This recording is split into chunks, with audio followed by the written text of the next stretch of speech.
Apa itu Perjanjian Renville? Perjanjian Renville adalah perjanjian yang dilakukan Belanda dan Indonesia yang ditandatangani pada tanggal 17 Januari 1948. Perjanjian ini dilakukan di kapal USS Renville yang berada di Pelabuhan Tanjung Priok, Jakarta Utara.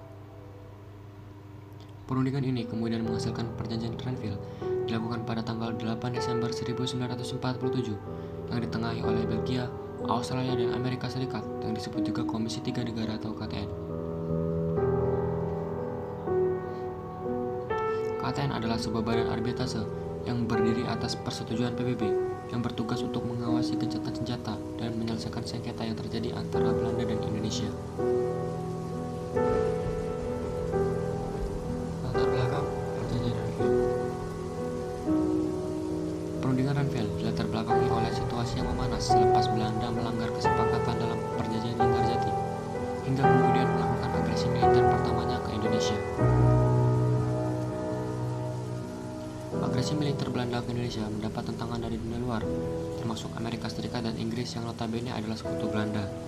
Kemudian Australia dan India mengusulkan keadaan yang terjadi di Indonesia dibahas dalam rapat Dewan Keamanan PBB. Pada tanggal 1 Agustus 1947, Dewan Keamanan PBB mendesak pihak Belanda dan Indonesia melakukan gencatan senjata dan beberapa hari kemudian, tepatnya 4 Agustus 1947, kedua belah pihak mengumumkan untuk gencatan senjata yang juga menandai akhirnya agresi militer Belanda pertama. Pada tanggal 18 September 1947, Dewan Keamanan PBB membentuk sebuah komisi yang dikenal dengan sebutan KTN atau Komisi Tiga Negara yang beranggotakan Australia, Belgia, dan Amerika Serikat. Delegasi Perjanjian Renville.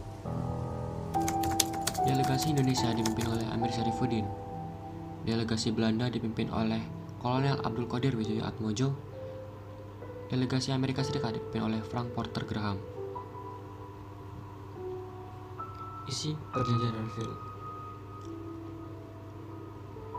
Isi Perjanjian Renville yaitu Belanda hanya mengakui Jawa Tengah, Yogyakarta, dan Sumatera sebagai wilayah Republik Indonesia. Yang kedua, disetujuinya garis demarkasi yang memisahkan wilayah Indonesia dan daerah pendudukan Belanda. Yang ketiga, TNI ditarik mundur dari daerah-daerah kantongnya di wilayah pendudukan di Jawa Barat dan Jawa Timur di Yogyakarta.